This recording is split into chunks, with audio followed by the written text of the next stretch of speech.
I don't know how you get to preaching other than through the Scripture, because it provides the larger narrative, the meta-narrative of God's covenantal relationship, God's living relationship with God's people through God's spoken word.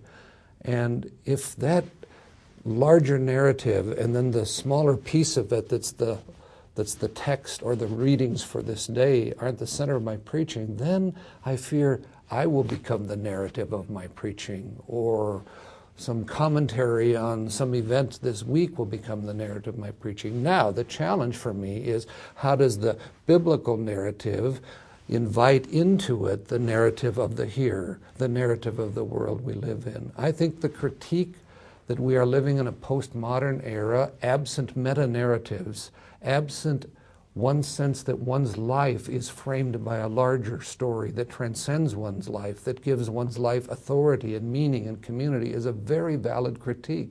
But if that's a critique, think of what an invitation that is for biblical preaching. I love to talk to cab drivers in Washington, D.C., and I always ask two questions: where were you born, and what brought you to the United States? Because most were not born here.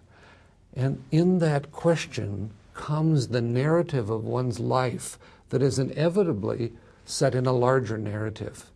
I recently talked to a Cambodian cab driver. He immediately was in the Khmer Rouge persecution of the early 70s as a 14-year-old boy, and his quest as a Buddhist to go to temple to find meaning for that suffering and the loss of his family, and now coming to Christian churches but not yet hearing preaching that frames that life experience, that literally existential quest for yet meaning for his suffering. And I think, wow, let him live with us in biblical preaching. Let him hear the story of the hiddenness of God revealed in the cross, and the depth of God's mercy revealed precisely at the point where he experienced absolute human suffering on the streets of Phnom Penh. I just think this is a time for biblical preaching now. And the ELCA, as you know, we're coming to acknowledge that the biblical narrative is not the primary narrative of many active Lutherans' lives. And so we're trying to reclaim what we're calling fluency in the first language of faith, the language of Scripture. But fluency, I used to say literacy, but literacy is later.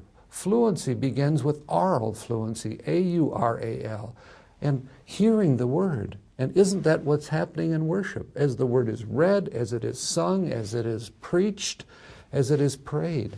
And we will not become fluent again in the first language of faith unless that biblical narrative is at the core and it frames worship at the center of worship being Word and Sacrament.